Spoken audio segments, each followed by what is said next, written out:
जय श्री कृष्णा। कैसे हैं आप लोग फ्रेंड्स? आज की चर्चा जो होने वाली है वो शनि देव से संबंधित होने वाली है। बहुत ही विशेष समय प्रारंभ हो रहा है जिस पर समय पर शनि देव आपको अच्छा या बुरा जो भी आपको प्रभाव देंगे बहुत ज़्यादा देने वाले हैं, बहुत बड़ा वाला प्रभाव।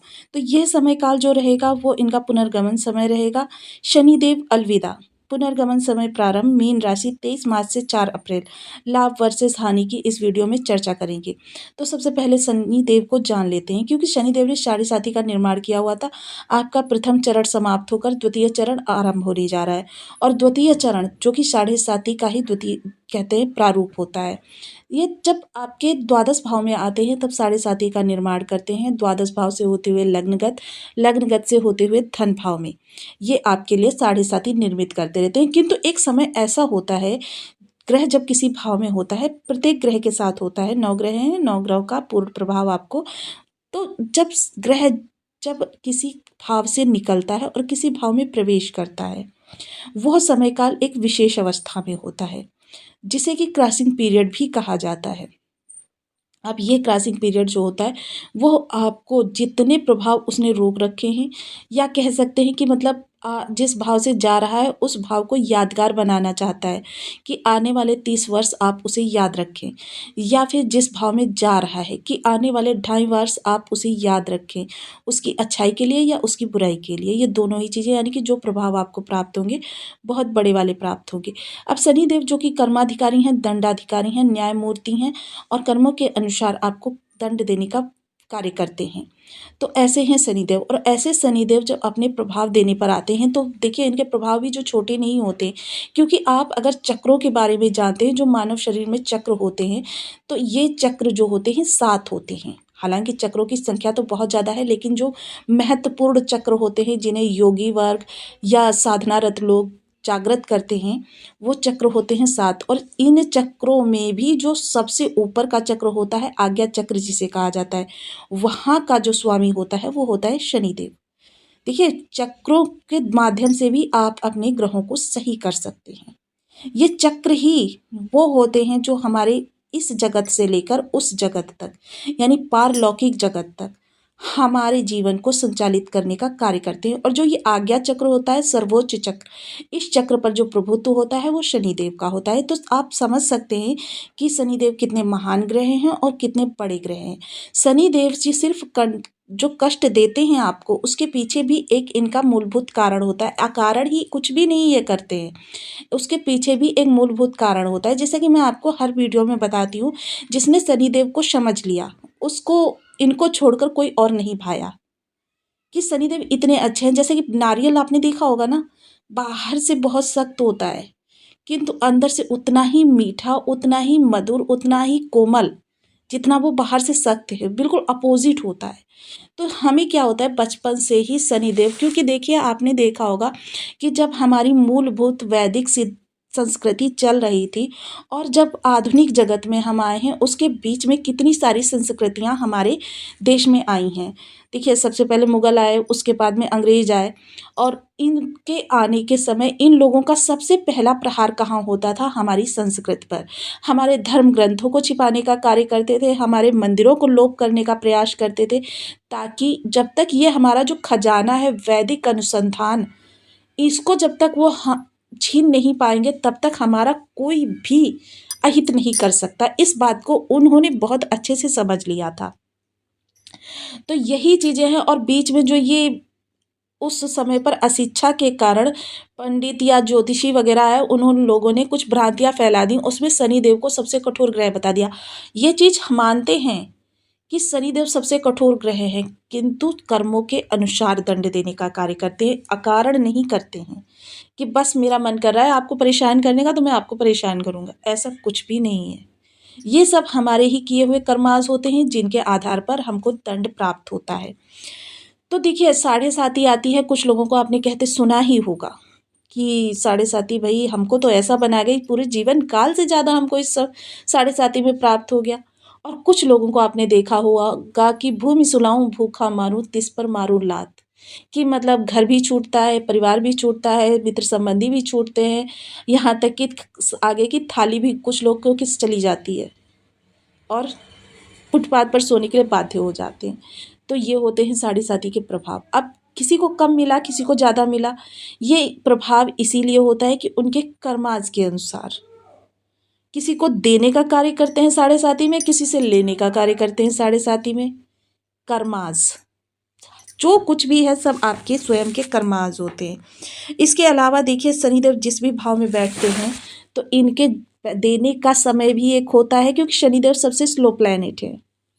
धीरे धीरे व्यक्ति को जांच परख कर कि उसकी आवश्यकता कितनी है, किस चीज़ को वो कितना भांप सकता है, आवश्यकता के अनुसार ये सारी चीज़ें परखने के बाद ही शनिदेव उसे देने का कार्य करते हैं। और इनकी 3 दृष्टियां हैं, तीनों दृष्टियां ही अलग अलग एज वर्ग के लोगों को प्रभावित करती हैं।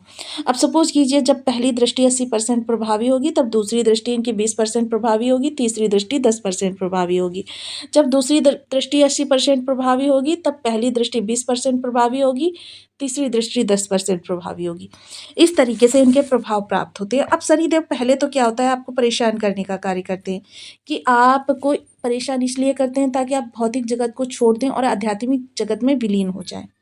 किंतु जब देखते हैं कि मेरा जातक किसी भी प्रकार से मान ही नहीं रहा है, उसको सिर्फ भौतिक आवश्यकताओं की ही जरूरत है, तब शनिदेव देते भी छप्पर फाड़ कर हैं। सपोज कीजिए आप एक कमरे का मकान चाह रहे हैं, शनिदेव आपको बंगलो दे देंगे। आप एक साइकिल चाह रहे हैं आवागमन के लिए, शनिदेव आपको लग्जरी गाड़ी दे देंगे। शनिदेव देते भी छप्पर फाड़ कर हैं। तो ऐसे ग्रह को पूजना हम सभी के लिए बहुत ज़रूरी है, समझना बहुत हम सभी के लिए ज़रूरी है। तो आइए देखिए, क्योंकि आपके साढ़े साथी का एक चरण समाप्त होकर द्वितीय चरण में आप प्रवेश करने जा रहे हैं, तो जान लेते हैं, क्योंकि ये क्रैशिंग समय जो होता है सबसे ज़्यादा इसी समय में आपको प्राप्त होता है। अब ये चीज़ अलग है कि आपको ज़्यादा क्या प्राप्त होगा, लाभ या हानि। तो इस वीडियो में हम पूर्ण रूपेण चर्चा करेंगे कि किन लोगों को किस समय पर क्या प्राप्त होने वाला है। तो आइए बने रहिए हमारे साथ इस वीडियो में, चार्ट पर सारी चीज़ों को सूत्र के साथ समझते हैं। वीडियो बहुत ज्ञानवर्धक होने वाला है, स्टेप बाय स्टेप सारी चीज़ों को समझेंगे इस वीडियो में। यदि आपके लग्न में 12 नंबर बना हुआ है तो ये राशिफल आपके लिए है। यदि कुंडली में कहीं भी चंद्रमा के साथ 12 नंबर बना हुआ है तो ये राशिफल आपके लिए। कुंडली ना होने की स्थिति में आप इसे नाम राशि से भी देख सकते हैं। यदि अभी तक आपने अपने इस चैनल को सब्सक्राइब नहीं किया है तो प्लीज़ सब्सक्राइब कर लीजिए, वीडियो को लाइक कर दीजिए, चैनल को शेयर कर दीजिए। इससे होगा क्या कि हमारे आने वाले हर वीडियो की नोटिफिकेशन मिल सकेगी आपको सबसे पहले। एक प्यारा सा कमेंट करना बिल्कुल ना भूलें, कमेंट से हमें बहुत मोटिवेशन मिलता है, हौसला मिलता है और ये पता चलता है आप और क्या जानना चाहते हैं। तो देखिए शनिदेव अभी आपके द्वादश भाव में विराजमान है, जो कि आपके लाभ के और व्यय के स्वामी होते हैं। वहीं शनिदेव जब इस भाव में भी आएंगे, देखिए 29 तारीख को आपके इस भाव में आ जाएंगे, महापरिवर्तन समय है। इसके अलावा देखिए गुरुदेव तृतीय भाव से गोचर कर रहे हैं, जो आपके राशिपति हैं और इन्हीं के नक्षत्र में और इन्हीं की राशि में आने वाले हैं। गुरुदेव नक्षत्र में तो खैर अभी भी गोचर कर रहे हैं। मंगल देव आपके सुख भाव में विराजमान है और केतु देव आपके सप्तम भाव में विराजमान है। तो ये तो है आपकी ग्रहों की स्थिति। अब शनिदेव जब यहाँ पर हैं, क्योंकि यह द्वादश भाव है, तो इस समय पर क्या है, खर्चे आपके अनियंत्रित हो सकते हैं। विदेशों से जुड़े हुए कार्य आपके संपन्न हो सकते हैं, जो कि अभी तक डिले होते आ रहे थे। क्योंकि आपने ये चीज़ सुनी होगी, जाते हुए शनि सदैव आपको लक्ष्मी प्रदान करने का कार्य करते हैं। और यहाँ पर देखिए शनि का प्रभाव जो होगा वो आपके कोर्ट कचहरी के विवादों को भी सॉल्व करने का कार्य करेगा।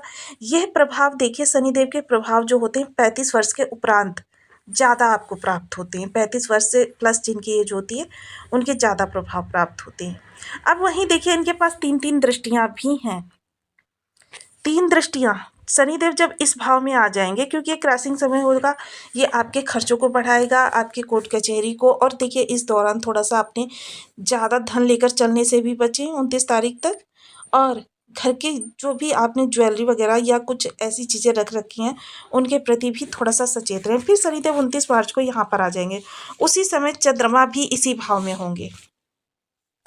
तो यहाँ पर आपका कह सकते हैं कि 6 ग्रही योग बन रहा है, सप्तग्रही योग।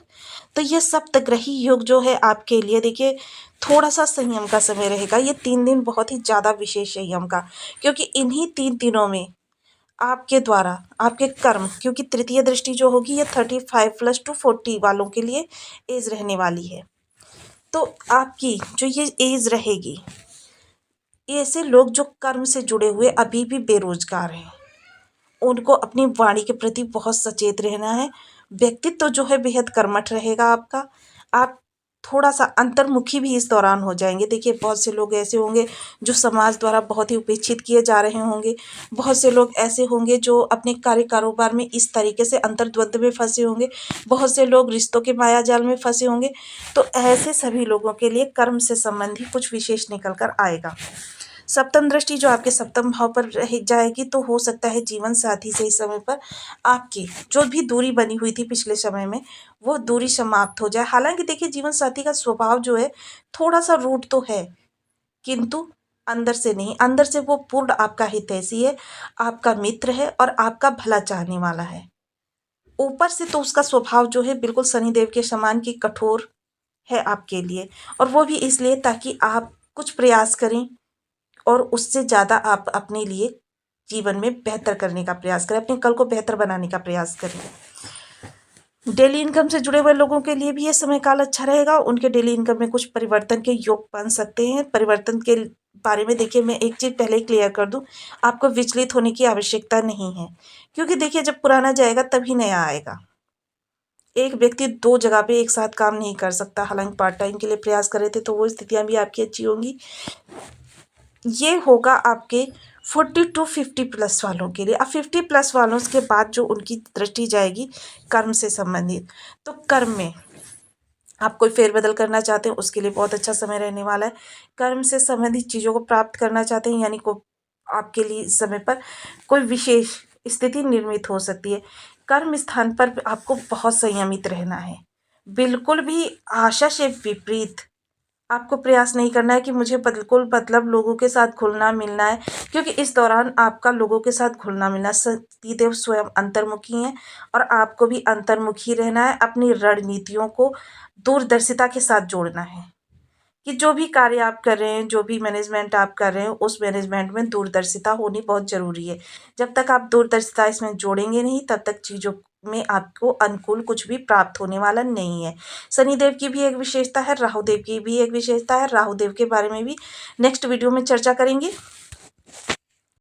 अब ऐसे में यदि शनिदेव की स्थिति आपके बर्थ चार्ट में बहुत ही ज़्यादा विषम है, तो देखिए, मेरा आग्रह हमेशा यही रहता है, शनि राहु केतु जिनके भी बर्थ चार्ट में खराब हैं, आप इन ग्रहों को शुभ करने का प्रयास करें, क्योंकि ये वो ग्रह हैं जो आपके लिए जटिलता विषमता उत्पन्न करते रहते हैं। और यदि इनको ही हम शुभ कर लेंगे तो फिर समझ लीजिए जीवन आपका स्मूथली बहुत अच्छे से आगे बढ़ता रहेगा। जो भी चीज़ों के लिए प्रयास करेंगे वो चीज़ें प्राप्त होती रहेंगी। अब शनिदेव की चर्चा कर रहे हैं, तो शनिदेव के लिए सबसे पहले ओम शनिश्चराय नमः इस बीज मंत्र का आप 1 माला 2 माला 5 माला 7 माला 11 माला का जप नियमित अपनी सुविधा अनुसार करना प्रारंभ करें। क्योंकि देखिए, शनि देव एक ऐसे ग्रह हैं जो आपके कर्म के अनुसार दंड देने का भी कार्य करते हैं, और शनिदेव ऐसे भी ग्रह हैं जो आपको छप्पर फाड़कर देने की क्षमता भी रखते हैं, और आपके लाभ और व्यय के स्वामी भी होते हैं। आपके धन के दोनों ही डिपार्टमेंट, यानी आने का और जाने का, इन्हीं के पास होता है। और वैसे भी कर्माधिकारी और लाभपति काल पुरुष की कुंडली के अनुसार यही होते हैं। तो इनको शुभ करने के लिए आपको देखिए, शनिवार का व्रत कर सकते हैं, शनि की होरा में निर्जला व्रत कर सकते हैं। पीपल वृक्ष पर शनि मंदिर में या घर के मुख्य द्वार की चौखट पर तिल के तेल का एक दीपक शनिवार की प्रदोष बेला के समय अवश्य जलाएं। ये आपके शनि को बहुत ही उत्तम कर देगी। अगर देखिए, इन तीनों जगह पर नहीं आप कर सकते हैं, तो फिर घर में शमी का पौधा लगा लीजिए। शमी नहीं, देवगिरी का पौधा। शमी घर में नहीं लगाया जाता है, देवगिरी का पौधा लगा लें। वहाँ पर भी अगर आप दीपक जला लेंगे तो भी आपके लिए उत्तम स्थिति उत्पन्न होती रहेगी। कभी किसी के हक का हनन ना करें, कटाक्ष ना किसी पर करें, कभी किसी को उपेक्षापूर्ण तरीके से ना देखें, कभी किसी को अपशब्द ना बोलें। सदैव सबकी रिस्पेक्ट करें। आपके लिए शनिदेव बहुत ही उत्तम स्थितियों का निर्माण करेंगे। तो आपको वीडियो कैसी लगी मुझे कमेंट बॉक्स में जरूर बताएं। चैनल पर न्यू है तो प्लीज़ वीडियो को लाइक शेयर, चैनल को सब्सक्राइब करना बिल्कुल ना भूलें। मिलती हूँ नेक्स्ट वीडियो में, तब तक के लिए नमस्कार। अपना ध्यान रखें, स्वस्थ रहें, मस्त रहें।